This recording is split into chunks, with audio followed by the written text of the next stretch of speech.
What's up, Kidivas, and welcome back to another tutorial. In this one I'm going to be sharing how to finish a sleeveless armhole. Now this could be used for a top, a dress, whatever style where you don't have the sleeve but you want to know how to use lining to finish it very neatly, like this vest here. Make sure to keep on watching.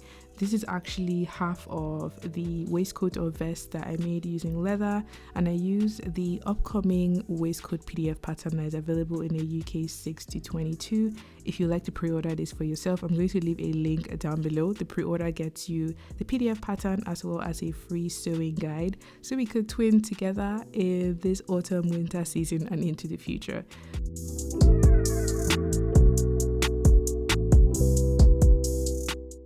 For the sake of this project, I'm going to be demonstrating how to, finish off an armhole with the lining on just one side of this garment. So the first step I'm going to do is place the lining against the pieces. So I am putting the back lining against the back piece with right sides facing each other. And then I'm going to be sewing the arm curve first before sewing up the necklines. That way I'm able to finish up both sides neatly using my machine. So I'm going to start with the front, and I'm going to be sewing in 1 centimeter seam allowance, which is what I added to my pattern. And once I make my way to the very end, I do my back stitch to secure that seam nicely. Now this seam you can leave the way it is, but if you really want to ensure that the lining stays on the inside of the garment, you would want to open it up like this and sew with an edge stitch on the lining, catching the seam allowance as well. This way, when you fold the lining inwards and you press it down nice and flat, it kind of keeps the lining inside and it makes for like a beautiful finish and a beautiful fold along the armhole. So carefully sewing along these very edge like this. I would say it's about 1/4 centimeter, really close to the edge. This is going to ensure that the lining stays on the inside. And then cut small incisions on whatever is left, especially around the bottom curved edges. This will just ensure that when you fold along this curve, the fold is a lot smoother. Next, I'm going to be sewing along the front neckline, so along the neckline down the center front and along the hemline as well. This one I'm able to finish up that entire part of the garment using the lining, so it just looks really nice, clean and very professional on that part of the garment.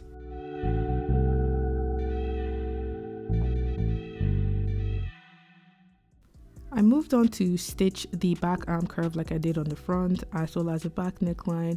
And once I was done doing that, I'm going to go in here and trim down the corners on the center front edges, because this extra seam allowance is something I don't want. When I turn this piece inside out, that would just reduce any extra bulk that might occur on that particular edge.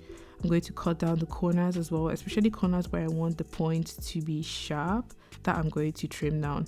So I'm going to turn this inside out. This is the front that I'm turning inside out first, and then I'm going to turn the back as well. The back I stitched along the arm curve in the same way that I did for the front. So stitch it down, do the edge stitch to keep the arm curve tucked inside. Then I stitched along the neckline and the hemline as well, leaving the side seam open.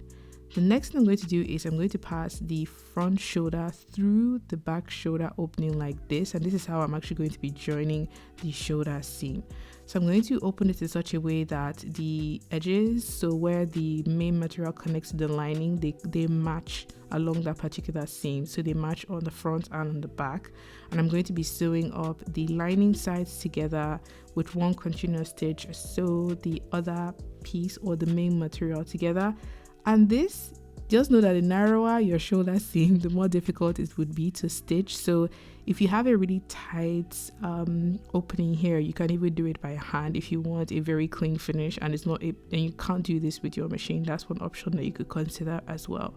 Once the shoulder seam is connected, I'm going to move on to the side seam, so connecting the side seams in such a way that the main garment is joined to itself and then the lining is joined to itself, and you don't see any raw seams or any edges on the inside of your garment.